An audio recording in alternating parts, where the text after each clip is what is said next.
Take it away, Joe. Okay, thank you very much, Ken, and appreciate Farming Smarter inviting me here. So today I was asked to talk about a couple of subjects, and the first one is water quality. And so I want to just talk about just a few basics because it's a big subject, and you know there's a lot I could talk about. So talk about really what's, I guess, the two most important water quality issues, and that's for livestock, and that's sulfates and blue-green algae. So those are the two things that we should most be concerned about. And so you remember the wreck in Saskatchewan last year where 200 cow-calf pairs died in southern Saskatchewan. Unfortunately, that did not need to happen. It is preventable, but it's reasonable to expect those sort of things.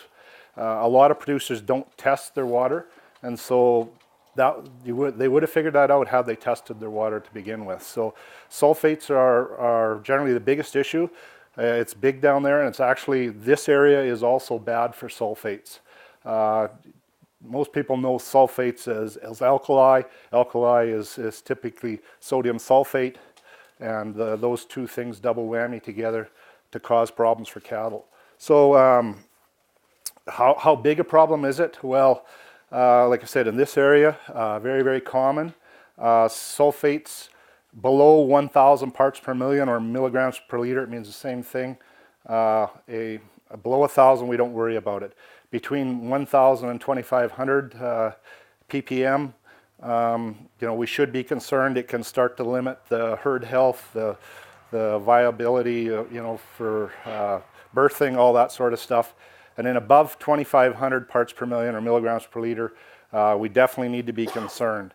So there can be cattle fatalities, and then above 7,000 just parts per million, just about guaranteed to have problems with your cattle. Now it's so the sulfates, typically it just prevents the ability for the cattle to use the feed, and it gets in the brain and causes them problems. It can actually be quite sudden. That's why they had that problem in Saskatchewan. They put it in, the rider looked at them, a day later they looked fine, and no signs. I think it was 4 days later he went back, and there was 200 animals gone. So it can be very sudden, fairly dramatic. So the way to get around that is testing for water. A test to your water.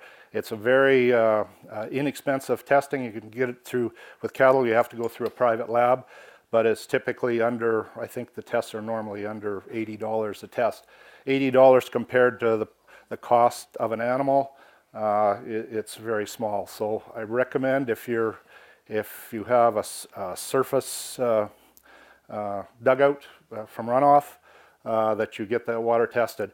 And cattle do get used to it a bit, so cattle that have been exposed to it will kind of get used to it, and you know, can maybe handle up to 2,500, 3,500 without too many problems.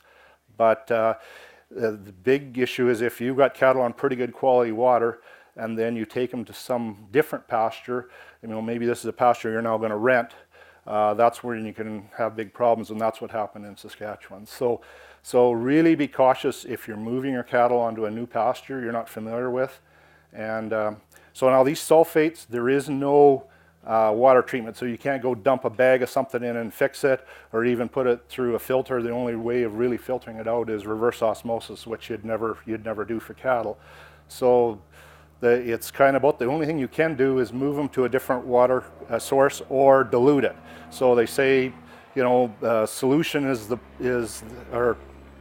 dilution is the solution for pollution, and so in this case the pollution of sulfates. So get your water tested if you have to. You can blend it off.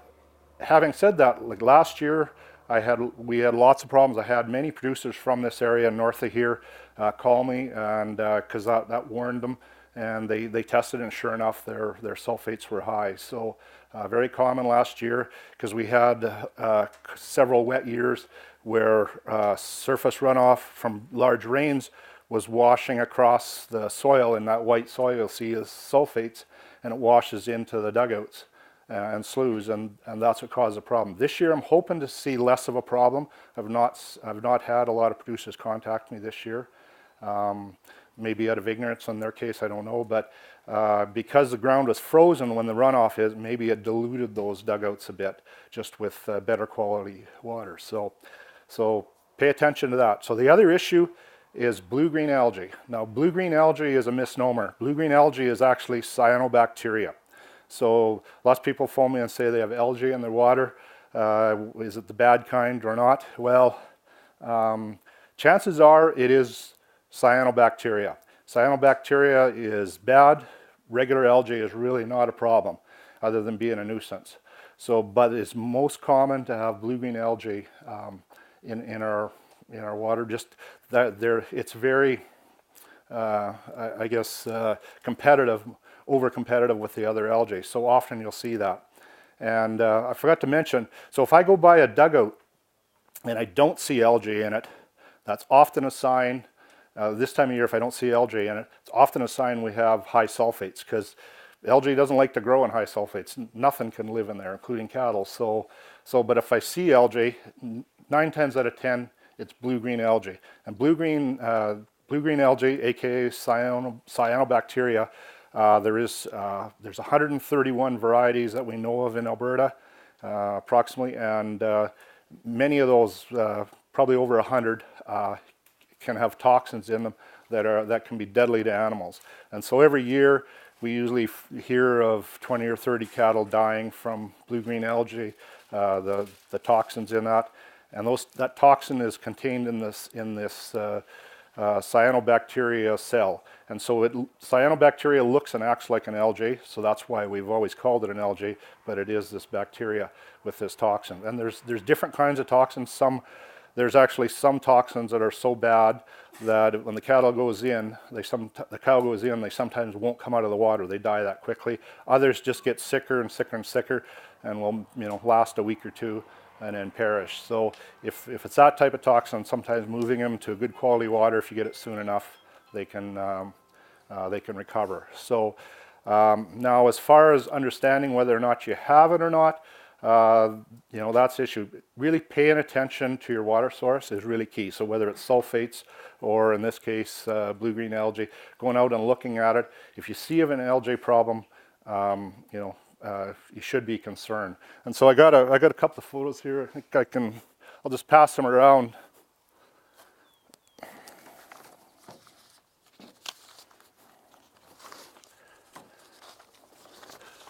So we'll pass each one. I got three here, so each table can have one. So that's typically what blue-green algae can look like. It can look like grass clippings. It can be floating. It can look like green dye. There's various things, but it is quite common. So when you get it in high levels, like what you see in the photograph there, that's very dangerous. So you would definitely want to be concerned. So what can you do about it? Well, cyanobacteria is very sensitive to copper. So you've heard of the old copper sulfate. You can't actually use copper sulfate anymore. It's not licensed to use. There is some copper-based products that is licensed for use in dugouts. Think Purity is one brand. And so you can use that it will kill the cyanobacteria, but unfortunately when you kill it, you get a rapid die-off, and the toxins are released from the blue-green algae cells. So and then you get this massive dose. And again, concentration is what you're worried about. So that's why sometimes you can have blue-green algae on one side of the dugout blown up against one side, and you don't have a problem because the cattle are drinking on the other side. They're not getting a high dose. So those are the kind of issues you should be worried about. So what causes that? Well, it's natural, this area, but it needs it needs an environment. Sunlight, temperature, and a food source. So typically we try to limit the food source. That's the thing we can work with the best. So that's keeping nutrients out of your dugout. So that's why we always recommend you do not allow cattle to go in your dugout, because the manure from them adds nutrients, and that builds up over time, and so you want to limit that. So it kind of brings us to the next subject. Is we recommend that you manage your dugout by keeping your cattle out using an off-site watering system, keeping the cattle out, and aerating. Aerating also keeps the nutrients in there, the phosphorus nutrients, oxidized, allows it to settle to the bottom where it can't be used by the cyanobacteria that's floating around in the dugout. So that's the biggest reason why aeration is important.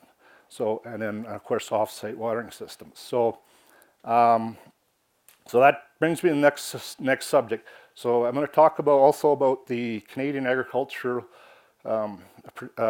Partnership Program and the programs within that. So the Canadian Agricultural Partnership Program is sort of the, if you remember Growing Forward, it's sort of the new Growing Forward.